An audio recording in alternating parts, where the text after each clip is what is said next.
Hello, and welcome everyone to the Geopolitics and Geoeconomics of COVID-19, Discerning the South Asia-China nexus.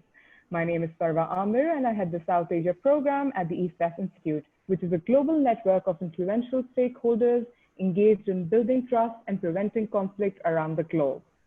The coronavirus is proving to be a defining moment in modern history, straining economies worldwide and shifting global power dynamics in many ways. But how would this redefine South Asia and its engagement with neighboring China, which has built a significant footprint in the region over the last few decades? To further shed light on this, we have with us Dr. Parag Khanna, who is a leading global strategy advisor, world traveler, and best-selling author. He is the founder and managing partner of Future Map, a data and scenario-based strategic advisory firm.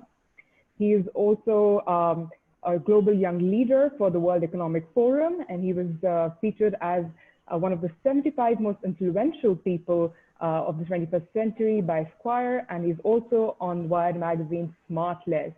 Undoubtedly, we at EWI are huge fans of Dr. Khanna's all-encompassing knowledge in Asia and his incredible work. So truly delightful to have you on our platform once again.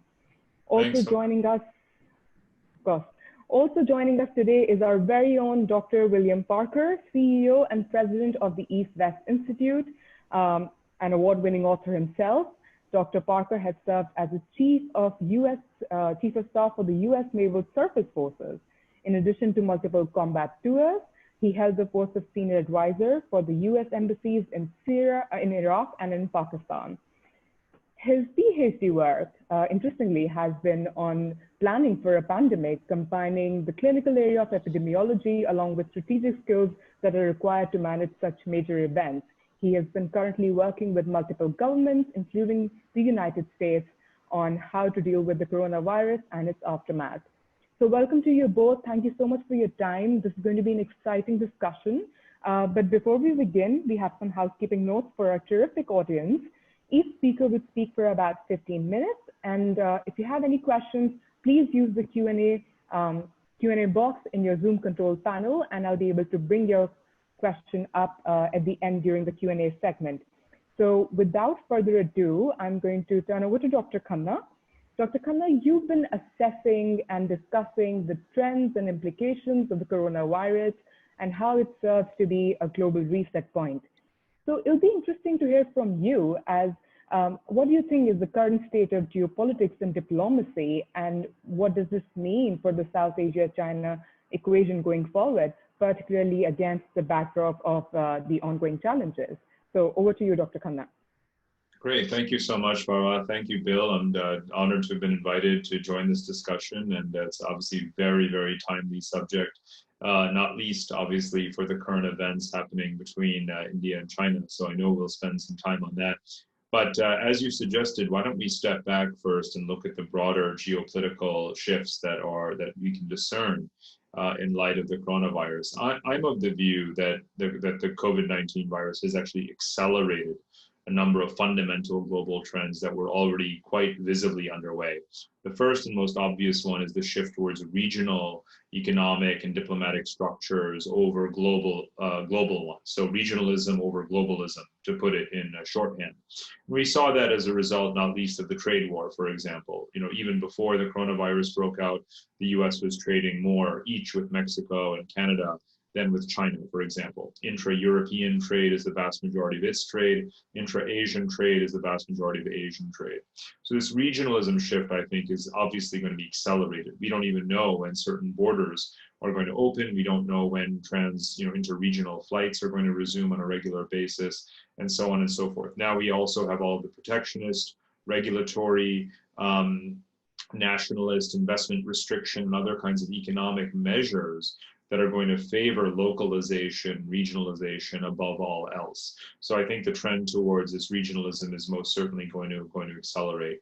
Let me now turn it to Asia, where no doubt, even though Asia is the only region of the world that will likely record any economic growth this year, obviously it's certainly been hit by the pandemic. But the one thing I want to focus on, again, a secular trend, if you will, that was underway before the pandemic, was the growing scrutiny of China. Again, the US-China trade war, as mentioned earlier, is one dimension of it, but the supply chain shifts out of China and the efforts of many foreign investors to not concentrate all their eggs in one basket, in the China basket. Those go back actually 10 years. Japan began to massively divert foreign investment out of China into Southeast Asia 10 years ago. So it has nothing to do with the election of Trump, nothing to do with the US-China trade war, nothing to do with the coronavirus, right? So we need to make sure that when we look back at this period, that we don't attribute everything to the coronavirus that has nothing to do with the coronavirus. Obviously, again, it's an accelerant, not so much the beginning.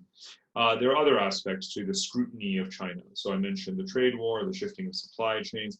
Obviously, one has to also mention the Belt and Road Initiative and the concerns about debt trap diplomacy, the lack of, equitable sharing of project allocation and this kind of thing. Then in the military domain, the counter coalitions that seek to constrain China's rise, such as the Quad agreement, obviously go back several years. So a whole host of economic and geopolitical initiatives that were trying to assert multipolar Asia rather than ceding a unipolar Chinese-dominated Asia has been a major theme really in the region for a long time. And this is very important to appreciate that Asians favor a multipolar future for the region, whereas in Western international relations theory, we just tend to gravitate towards the notion that there must be one dominant hegemon for any given period, and most certainly within a region. But more or less all of Asian history tells you to the contrary, at least for this region of the world. And when we're talking about this region of the world of 4.5 billion people and several major civilizations, I would hazard to claim that understanding Asian history is more important than mapping Westphalian European history onto Asia, which tends to be the mistake that most people make. So the pursuit of a multipolar equilibrium in Asia has been an abiding priority for non-China states in the region, which is obviously many, and one now that Western powers, certainly the United States, are eager to support, and I certainly endorse that. So geopolitical equilibrium, specifically in Eurasia and Asia, as a priority. And again, the push to decentralize or to constrain Chinese power, again, predates the pandemic. Now, in terms of the South Asia-China nexus, that obviously also has a very long history, right? I think most people appreciate that the modern, formations, strategic alignments go back to the 1950s and 1960s in terms of the China-Pakistan sort of axis. So it's no surprise to anyone that the China-Pakistan Economic Corridor, CPEC, is perhaps the most crucial of the Belt and Road arteries. As with all other vectors of the Belt and Road Initiative and its precursors, it has its ups and downs, right, in terms of debt-related issues, financing, project selection, and all of these kinds of things. But of course, the China-Pakistan relationship remains very, very strong. Then on the maritime side, there's the Indo-Pacific. Here again, I want to emphasize that I think a lot of people were far too eager to declare that because China has ambitions that are reminiscent of the Ming Dynasty treasure fleets, that therefore one could project a scenario that a viable, even a plausible scenario, where China's naval activities and intrusions and presence in the Indian Ocean, whether it's via Pakistan or through its military relationships with countries in the Horn of Africa, would somehow constitute Indo-Pacific, maritime dominance by China. But again, the countermeasures against that also began quite some time ago.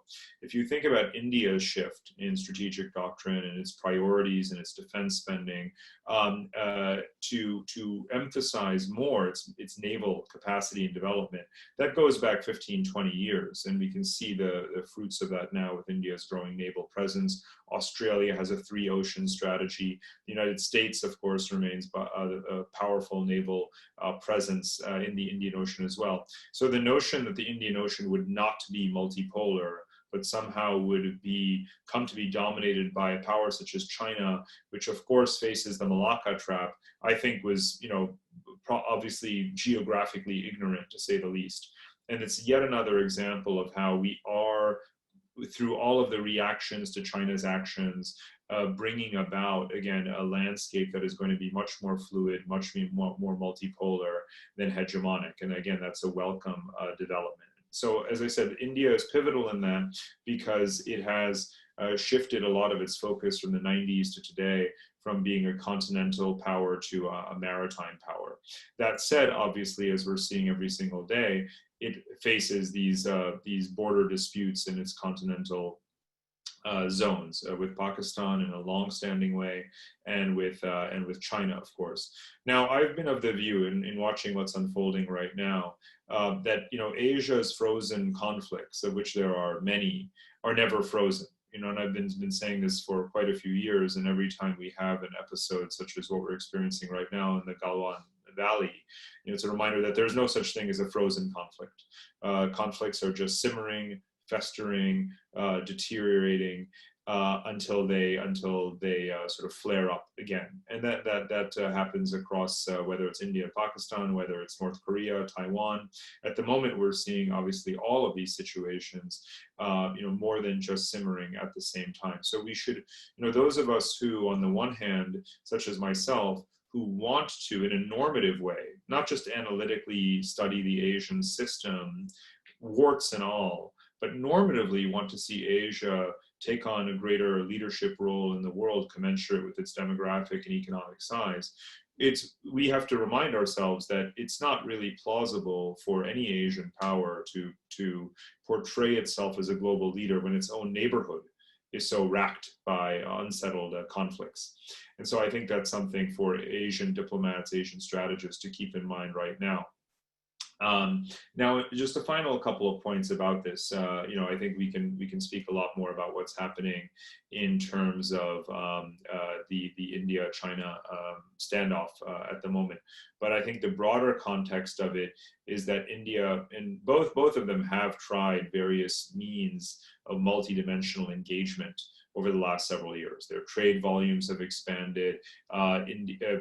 Chinese foreign investment into India has been far larger than its investment into Pakistan, obviously the technology sector and so forth. Now you have the investment restrictions that India has very, clearly, strongly legislated, similar to, in a way, the trend that we've seen with the US and Europe and others. So both sides right now are saying that they don't want this present standoff to impair their economic ties. But the fact is that it's the regulatory dimension of the economic relationship that will ultimately dictate the trade volume more than anything else.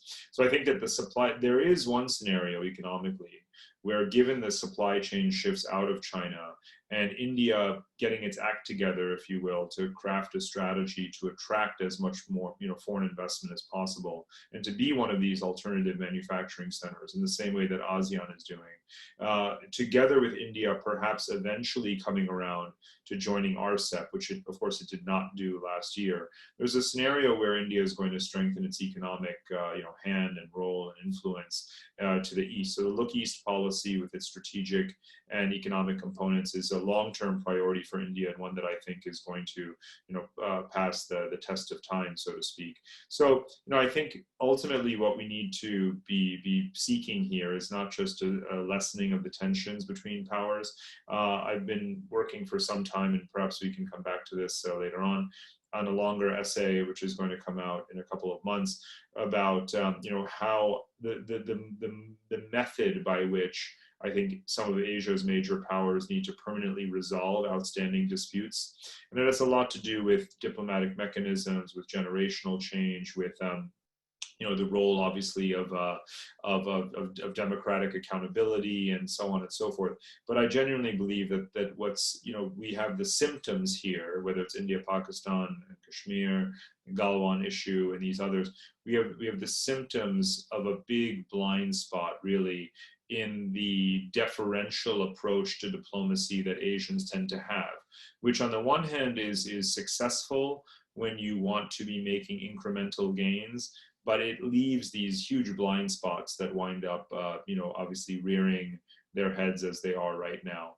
So, I'm only at best cautiously optimistic at the moment about Asia's ability to express itself, coherently to the outside world. And I think that a lot of it has to do with these specific issues that are legacy ones, and I want to see the next generation of Asian leaders devote more resources to. So I'll just stop there for now. Thank you.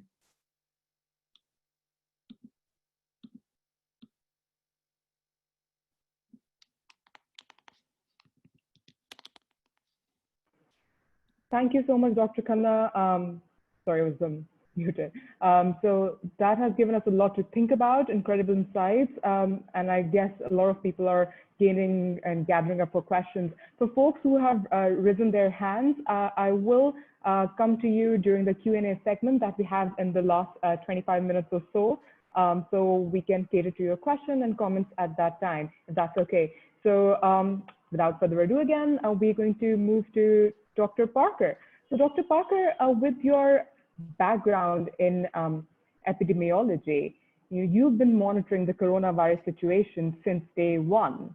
And here at EastWest Institute, we have a South Asia program, we have a US-China program. So you've been engaged, invested in these relationships through your work for a while now.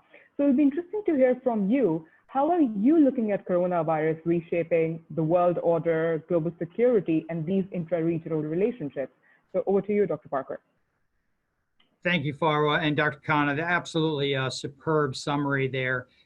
Because we have over 60 people now on this webinar, I'm going to compress my comments so that we have more time for Q&A, because I think that's the real value of these sessions. That said, John Morose founded EastWest Institute about 40 years ago. We focus on conflict prevention. If you go to our website, you will see a daily update that we put together on the coronavirus. And that's at www.eastwest.ngo. So it's eastwest.ngo. And that really does give you a summary of how we're looking at the coronavirus, what the geopolitical impacts are, what the medical impacts are, how many deaths there are, et cetera. So that's a really good place, a good resource to go look at. That said, let me walk into a couple of things with you. One, if you look just numbers wise, globally today, we have 9 million infected, 4.2 million recovered, and 455,000 dead worldwide.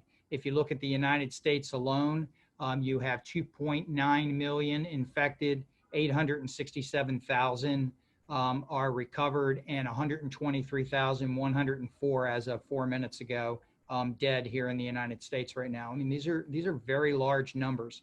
And when you look at the fact that New York City, Arizona, Jacksonville, Florida, other places, you're seeing more and more people walking around without masks, and you're starting to see an increase again. And this is summer. I am concerned about what this is going to look like come fall. And so it seems like as we started a transition back to work, not just as a nation, but as a globe, that along with that came a feel that we did not need to continue using the personal protective equipment that we were using before. So for the 60 of us or so online here, I will tell you that if you're not using your PPE, I think you're making a mistake. This is a respiratory disease that spreads by droplets. And those masks really will make a huge difference in your safety. This is a virus, and as a virus, it's basically pieces of genetic material that's RNA and DNA that's wrapped up in protein, and it makes more copies of themselves in and around our body. It needs a living host to survive, unlike a bacteria, which does not. And as I said, it is respiratory and it's spread by droplets. The ability to spread is important. You may start hearing, or you may have heard the term R0 a lot. It's a R sub 0, if you will, but it's called R0 in the epidemiology world. And basically what this is saying is that how much does one person transmit to other human beings? So in other words, if we have an R0 of 1, then that means that I would only infect one other person. If that R0 gets down below 1, then basically the disease will die. And this is a big discussion right now amongst epidemiologists, and I'm on every week with some of the most senior epidemiologists around the world. And the real question for us is, well, one, of course, the cure, and we can talk about that a little bit. But then the second one is, what is R naught? And you're getting numbers between 4 and 6 right now, which are just huge numbers, and as low as 1 to 3. And it really depends on the environment in that part of the globe, whether or not it's hotter or warmer, whether or not people are using masks or not. But the R naught right now seems to be somewhere between 1 and 3 or 4 and 6, depending on what part of the globe. That's a huge point here. Additionally, I think we need to talk about, there's really 3 ways for this to end. Number one is we find a vaccine. That would be great. If we find a vaccine soon, and again, if you go on our website and look, you will see what the most current up-to-date vaccines that are being tested, and the ones that not only the United States, but the United Kingdom, Pakistan, China, Russia, around the globe, what are those that are most likely to succeed? And we put that on our updates every day. So that's number one. Number two is herd immunity. And what herd immunity is when you get 70 to 90% of the population is infected, then basically the virus gives up and it says, okay, I've infected everybody I can, and the virus shuts itself down. And then third is that you have 12 to 18 months of containment and prophylactic practices, and that curve will flatten, and eventually it will begin to decline. So the reality is, if you get a good vaccine, one that works, and we can vaccinate the majority of the population, then herd immunity will take effect much faster, because those people will no longer be infected. So I think I'll stop there, but can certainly try to answer any of your questions. Again, my background's in epidemiology. It is not as an MD. So if you have specific questions on shots, or you have a sore knee, I probably can't help you with that. So I'll stop there. And Farwa, thank you for including me today. Again, Dr. Khanna, I thought it was just an absolute great summary of what's going on around the globe. So I won't repeat your great points. So amazing insights shared by our 2 speakers. And now we have quite a few interests in the questions and some more time allocated. So I am going to move towards those folks who have raised their hands, and I'm going to unmute you so you may ask your questions live. All right, here we go. This is Ms. Lata Reddy.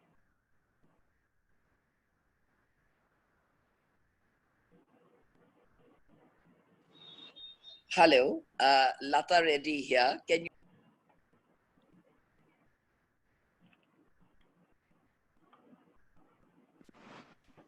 We lost you, Ms. Reddy. Are you with us again? Can you hear me now? Yes. Can you hear me? Yes. Yes, okay, I can. Great. Yes, we can. No, I was just interested in asking both the participants, what do they make of the current standoff in the Galwan Valley between India and China? Because I think it's very much on everyone's mind. Could I have their take on how it's being seen, let's say in the US and in other centers in the international media? I know how it's being seen in India as a provocation of India, and there's much talk going on about how India should retaliate, but I'd be interested in hearing the international point of view on this. That's my question. Dr. Khanna, I'll start with you, since you're closer over there, and then I'll step in after, if that's okay. Sure. I mean, there's obviously a mood right now internationally to want to impute to China, these kinds of nefarious intentions when it comes to territorial incursions. We had the Doklam Plateau standoff, for example, a couple of years ago. The ongoing, the military aircraft that are performing certain menacing maneuvers around Taiwan right now. Obviously, the island building activity in South China Sea, and the list, actually goes on in different, micro contexts. But it is all part of a broader, Chinese strategy that relates to infrastructure as a tool, in a way, of asserting certain geopolitical advantage. And in this case, of course, some would say, on the other hand, that is India's road development in these northern areas that was a provocation. Again, I've been to Aksai Chin on the Chinese side actually, and driven through there about 10 years ago. And of course, one could go back, play the tape, go back in time and see the extent to which Chinese infrastructure development has, clearly pushed across certain boundary lines, and these tactics in a way are meant to test the adversary. So of course, I think it matters less how international powers perceive it as what show of strength is sort of put forward. Now, the United States, irrespective of what is publicly said, is obviously been selling very advanced weaponry to India in the last 10 years. India has been one of the largest acquirers of advanced, American military technology. So it's also been, emphasizing obviously its ability, especially since Doklam, to handle these kinds of high altitude and somewhat unexpected kinds of encounters. So there shouldn't really be any doubt, probably on the Chinese side, that India is going to hold its line there. There's no question that it will. And again, more broadly, the lesson here is that when powers do stand up to China with, in a very, very substantial way, making clear what their lines are, it has actually been China that backs down. And that was the lesson, as ambiguous as the Doklam, standoff was a couple of years ago. It's certainly the lesson that India took away, is that it needs to, draw those lines very clearly. And that's the lesson that others will as well. So, at the moment, this appears much, to a higher degree of escalation. But the path that it could take is perhaps reminiscent of what happened in Doklam. Thank you. Thank you.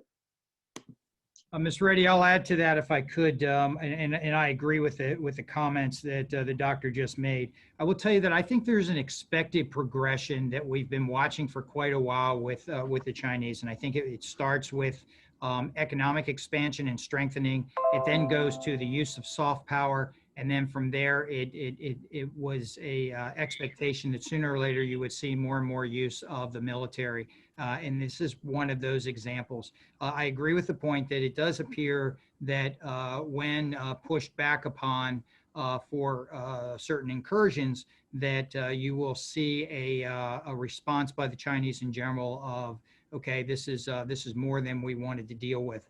I will say that I think it was a surprise to many of how many fatalities you're talking about in this case, and the extended use of the military beyond what we've seen in the past. So this could be a new level. I also think it's interesting that when we talk about a post-coronavirus world, it's now time to talk about a coronavirus world, because the world is continuing to spin and people are continuing to act in the way that they're going to act, and some are going to take advantage of that. This is why here at EastWest, we continue to do conflict prevention to the nth degree throughout this pandemic. And I do think this pandemic will spike at least one more time. And during this, how do you continue to operate? And part of that is these types of webinars, to have these discussions with very smart people like you.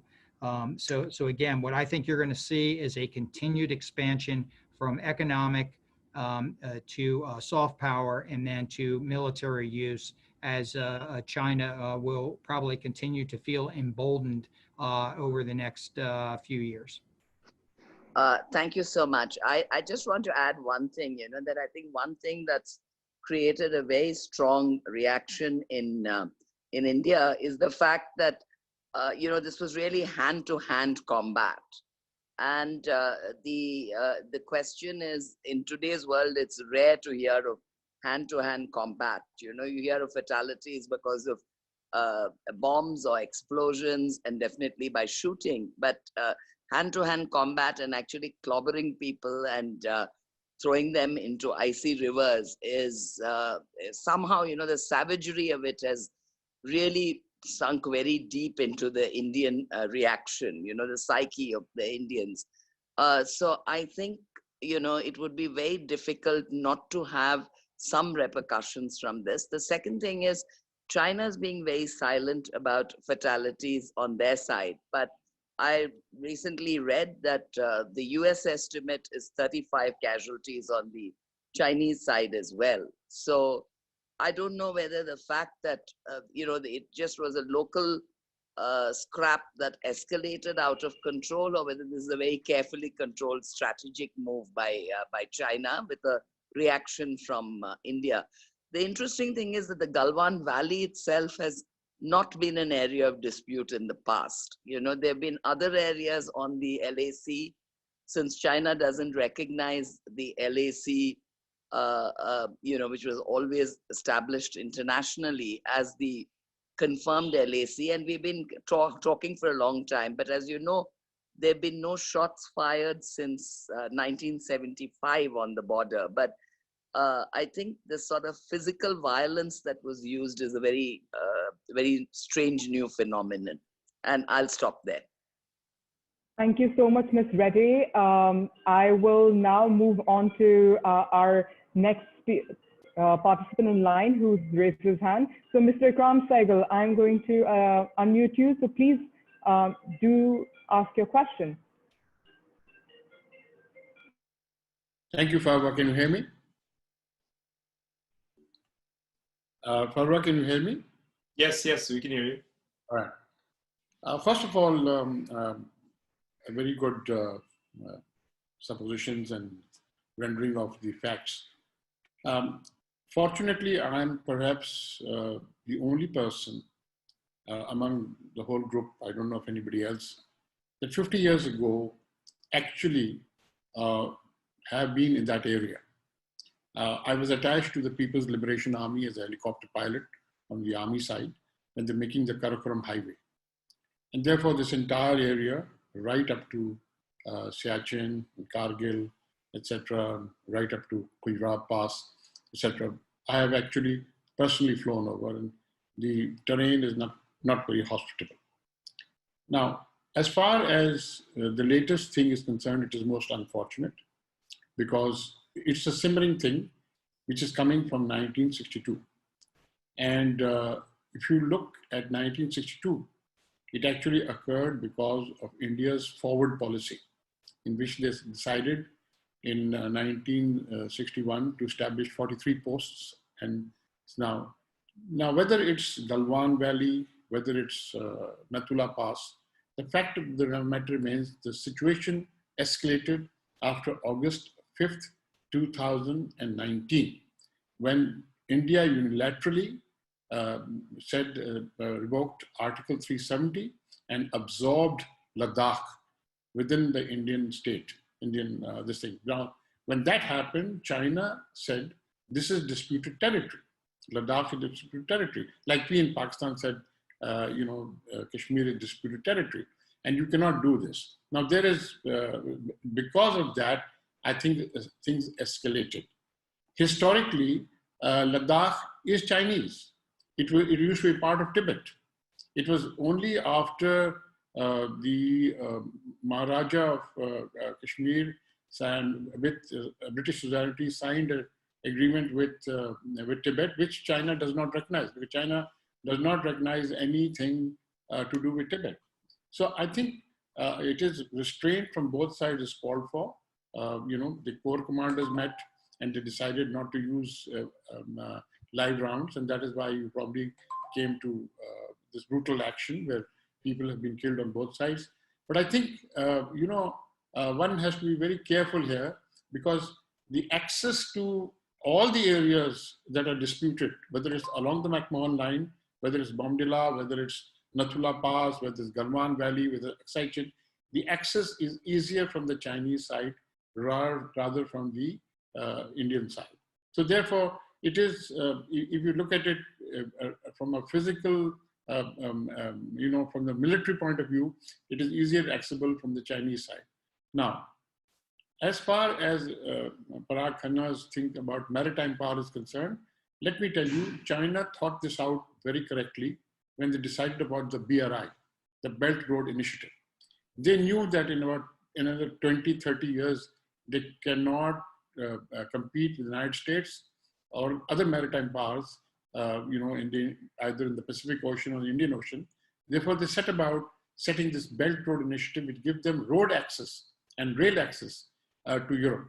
It takes 45 days now via sea to get to Europe. It takes only 15 to 16 days from Shanghai to Paris. So I think, and if you look at it, the China-Pakistan Economic Corridor, whether it's the road which go through, through Central Asia, etc. But the fact of the matter remains that road communication has actually replaced maritime powers. The maritime powers really, except maybe the aircraft carriers can interdict by their air power, but they really cannot interdict the trade routes which now China is forming up. So I think we have to be realistic about this. We have to be realistic about the new dynamics that is containing. India has, India has a big power. It's a big economic power. It is in the interest of India that the entire region stays friends with its own borders. Unfortunately, it's got a problem with Pakistan, long-standing. It's now got a problem with Nepal. It has somewhat of a problem with Sri Lanka, right? It is developing a problem with Bangladesh because when you declare 1.8 million former Bangladeshis, as you call them, as aliens, then you're going to have a problem. So I think, except for, if you look at it today, except for maybe the Maldives and Bhutan, really India is not, does not have a good relationship with its neighbors. On the other hand, let me tell you one thing, as far as investment is concerned, yes, there's a huge amount of trade between China and India. And I think that is one of the bargaining tools that India has, because a lot of Chinese goods come into India. And in this pandemic world, I think China would be loath to lose its markets. And that is probably one of the great, I would say, assets India has in dealing with any Chinese thing. But let me tell you one thing very clearly, that, we have this thing, etc. All the advanced weaponry that Parag Khanna you've been talking about is not directed towards China. 4/5 of the Indian armed forces are camped on our borders, on our eastern borders, 4/5. And if you look at it, whether it's Air Force, whether it's armed force, whether it's army, etc., in even the naval forces that arrayed against us is against Pakistan. So basically you may have the mountain divisions and you may have whatever, and very well trained mountain division and well activized, but I don't think that the positioning of those forces is in a way that can counter anything if it goes from blows and fisticuffs to actual war that really India can counter. Now, the problem with India is very clear. The problem with India is the Indian public and the Indian media built up a hype about their armed forces. It is a great hype, that they can do anything. And that now the Chinese has this thing, like you heard Ms. Reddy is talking about repercussions and retaliations. I'm sorry, that's not going to happen. Because if that happens, India is going to find itself, they should go and read a Henderson-Brooks report of which was given after 1962 and find out that there are still a lot of gaps in that issue where I think have to be covered. So I think things need to be calmed down. We don't need to talk about retaliation or repercussion, etc. And we need to calm down the Indian media and Indian public and say fine, because China is keeping pretty tight-lipped about it. And unfortunately, one thing more I must say to Parag Khanna, the Doklam Plateau, the Chinese did not back down. They only told India at that time that the dispute is between us and Bhutan. And you have come in 50 kilometers, you've sent your forces 50 kilometers into dispute territory. So tomorrow, if there is a dispute between Pakistan in dispute territory with Kashmir, then we have the same analogy and we can go into Kashmir also. At that point of time, I think better sense prevailed and things calmed down. So I think to expect that, just by, saber rattling and by jingoistic statements, China is going to back down is incorrect. You'll have to deal with China in a rational, composed, calm manner and convince them that it's in the interest of the entire region, which is it, not to engage into conflict. Thank you, Mr. Sehgal. Thank you for your comments. Dr. Parag Khanna, would you like to comment on what Mr. Sehgal just shared? These are all very, very interesting. I think, one of the most important things we need to remember is that a lot of these conflict theaters, these specific episodes, are linked, not necessarily just because they're linked to China as a common actor, but increasingly what happens as relations become more intense or there's more friction, you find that you will have simultaneously have activity on the Kashmir side or in the Galwan. You'll have the northeastern sectors active, you'll have the Indian Ocean maneuvering going on, South China Sea, and it's perhaps not a surprise at some level because there is a multi-directional calculus going on. So in a way, I think it is important that we appreciate the linkages across these. Now, the onus ultimately, though, in some ways, or the most difficult challenge diplomatically in terms of the number of balls in the air to juggle at the same time, of course, does rest with China. China has 14 neighbors, so it simultaneously faces a bit of pushback on all of these different fronts. And some of those fronts involve the US and the support that the US is lending to allies and partners, and others don't involve the US.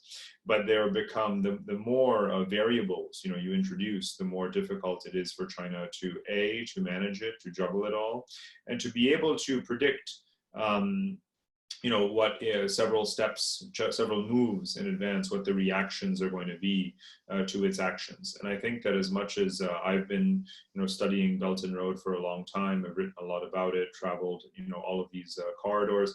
I think that China has, grossly underestimated the willingness of its neighbors, regional powers, the United States and others, to define, to create, to support and empower these coalitions that are going to take not just military, because ultimately that's only one dimension to look at, but also the economic, diplomatic, and other steps to counter Chinese measures. So it is going to be a very long game. Ikram is absolutely correct about that. But I think that China does actually, more than people realize, overestimate itself. Thank you, Dr. Khanna. Anything to add, Dr. Parker? I think it's interesting when you start talking about Belt and Road Initiative and you start looking at the fact that ports actually play a huge part in BRI. Here at EastWest, we spent about 14 months studying Belt and Road, did a pretty major study on this. And what the applications would be to conflict prevention around the globe.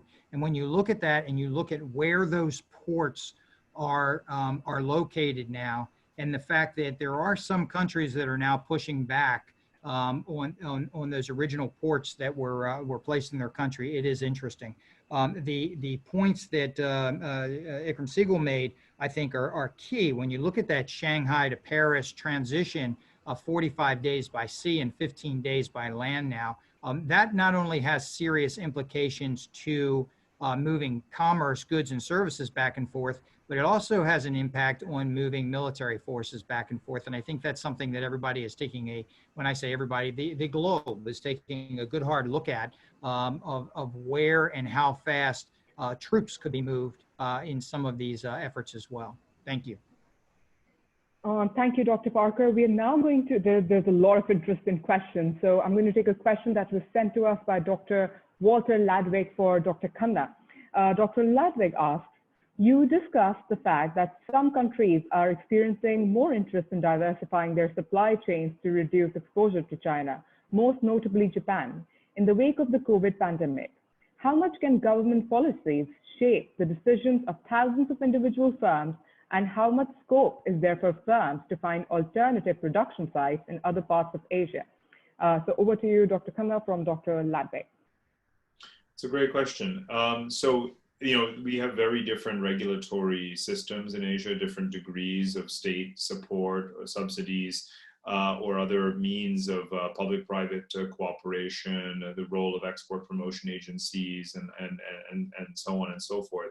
And different industry supply chains have built up. But let's remember that countries like Japan and South Korea in particular have always emphasized their own vertically integrated supply chains. It's really been a matter of A, cost calculus in terms of offshoring to China, B, of course, getting an edge on exports to China. But the more that China has risen up the value chain and sought to displace its own largest foreign investors, such as Japan, Korea, the United States, and others, the less incentive those firms have to be all in with China. So what you've seen is that even Toyota, which for some time has been the largest automaker in the world, has started shifting a lot of its automobile production to Thailand and other countries. Samsung, if I'm not mistaken, is not making mobile handsets in China anymore, or it's only making the mobile handsets in China that it sells in China, but it's making far more in Vietnam now, and it's automating, obviously through robotics, a lot of that production in South Korea as well. So it's, quite frankly, even though China is a huge market, and a company like Apple and many of the chip manufacturers will say that that cluster, that ecosystem of production at high level of efficiency at cost and scale that China offers is not replicable in Vietnam today. That is absolutely true. On the other hand, given labor costs and given the fungibility of investment of technology, countries and their companies are not at all averse to making the effort to try to recreate as best possible those ecosystems across one country or several, also because those markets are also fast growing. And for any number of categories of goods, China is quite saturated. Again, even if you have either deceleration of consumption, or again, you have national champions dominating the market. So I think there is an alignment of lower cost in other regions, the incentive to want to sell in those markets, and of course now the strategic imperative, given the competition and the regulatory tensions and other factors playing a role in this. So you will inevitably have this broadening, dissipation, diversification of supply chains. I don't believe you'll have full decoupling. It's almost meaningless to talk that way. The more you understand about supply chains, the more you understand that they are everywhere, and the supply chain has a supply chain, as I like to say, that's often a hidden layer or layers that people have not taken into account. So I think that China is going to continue to be central in many, many ways, but the notion that it's the only place where you can do something was much more a statement of convenience and reflecting the fixed investments that companies had made, rather than the reality that many things can be made in many places today.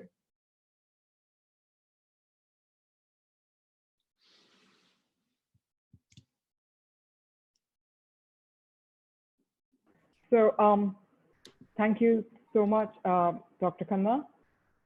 I will now move to another participant who would want to ask a question. So Dr. Merowitz, are you with us?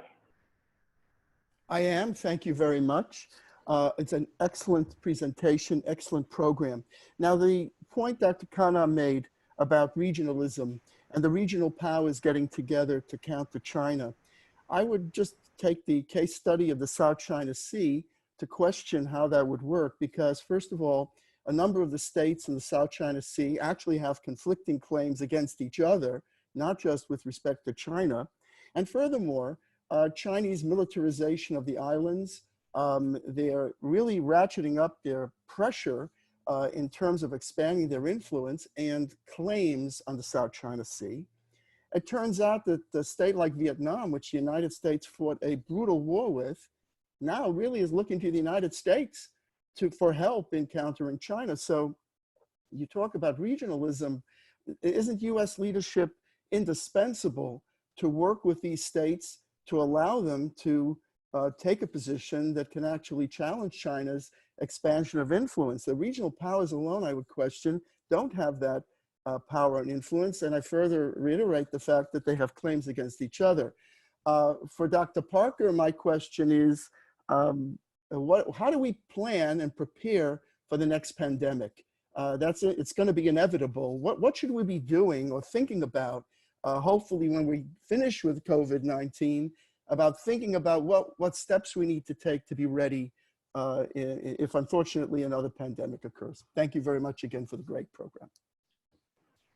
Thank you, Dr. Merowitz. Over to the speakers, Dr. Khanna and Dr. Parker.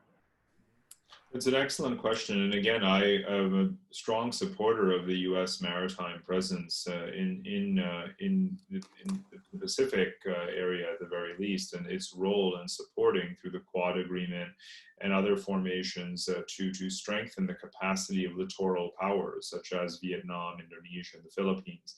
Now, of course, bilaterally, China has still found ways to usurp or to undermine in some ways those countries' willingness, their own individual willingness to stand up for their own claims, such as the Philippines, given the economic relationship, how intense that is, the incentives that China is able to provide. So what I would say is that, even though the US presence is absolutely indispensable in the Quad formation, again, let's not discount the importance of the Japanese Navy as well, providing assistance and hardware to Indonesia and Vietnam, as it's also doing. But even that, to actually take your point, but still flip the result on its head, is that I see very little appetite to actually undo, or capacity, or again, willingness to undo what China has already done.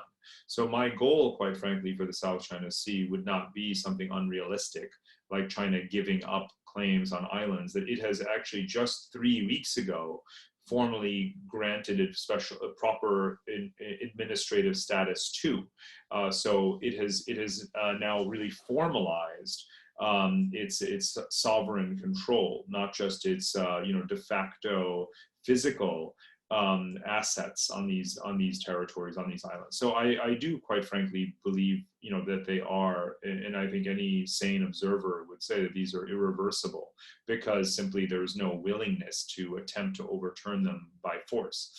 So what really is going on is more freedom of navigation operations led most certainly by the United States, and B, efforts to at least designate those islands in the Spratly and Paracel clusters and elsewhere that Vietnam does control, that the Philippines does control, and again to draw a line and to say that these will not be given up, and that therefore the exclusive economic zones apply, and that freedom of navigation must prevail.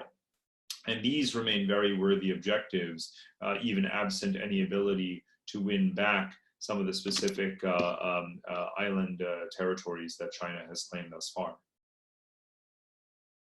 Thank you, Dr. Khanna. Dr. Parker, how do we plan for the next pandemic? Yes, thanks a lot for that, Dr. Merowitz. Great question. I will start by saying that there's a Ready or Not report that comes out every year in the United States, and it basically says whether or not we are ready for a biological event in particular. It talks about other viruses, bacteria, et cetera, but it's really a biological event if it's an attack in particular. That said, as the United States and as a globe, I think we are getting better at it, but we have a long ways to go, as we've proven here by this pandemic. Self-sufficiency is an important part of this, and it's a global self-sufficiency, a national, a hospital, and then an individual self-sufficiency. And that doesn't mean that you should have a large backpack of stuff, your go bag, if you will, to respond quickly. But where do you get this stuff, and how quickly can we begin producing masks, vaccines, et cetera? That said, testing is important, and we're showing this right now. But probably the most important thing, and the item that we still aren't good enough at as a globe, is detection and reporting. And so I believe that had we detected earlier, and had we reported immediately, whether that was in China or anywhere else, doesn't matter where this started, that detection and reporting needs to happen.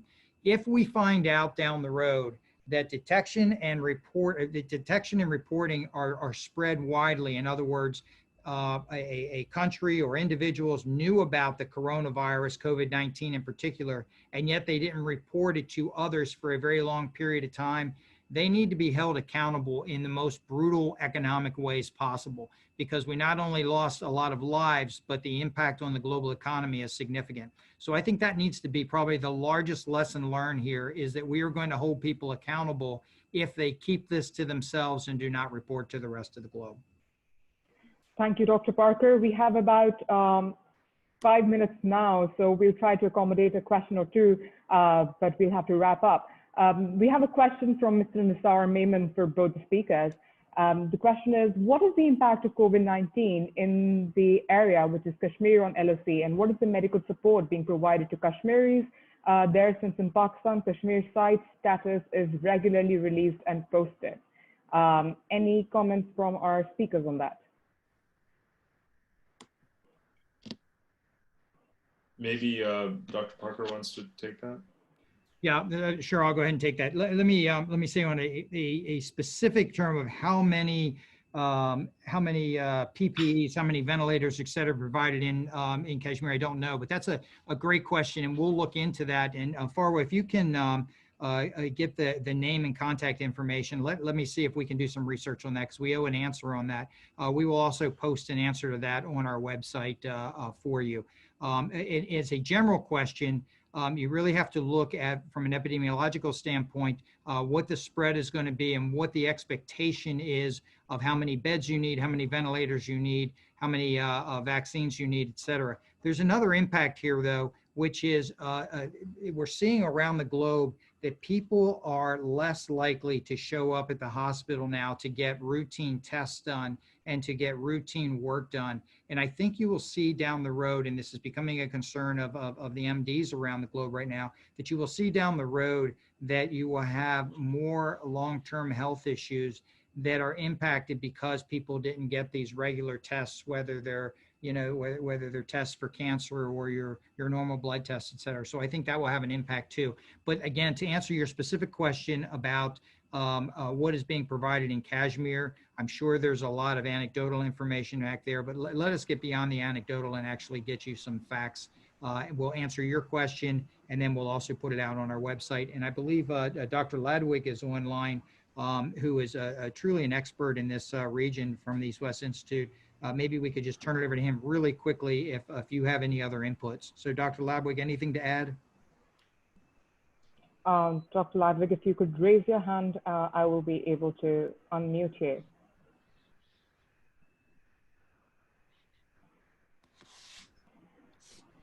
We have him here.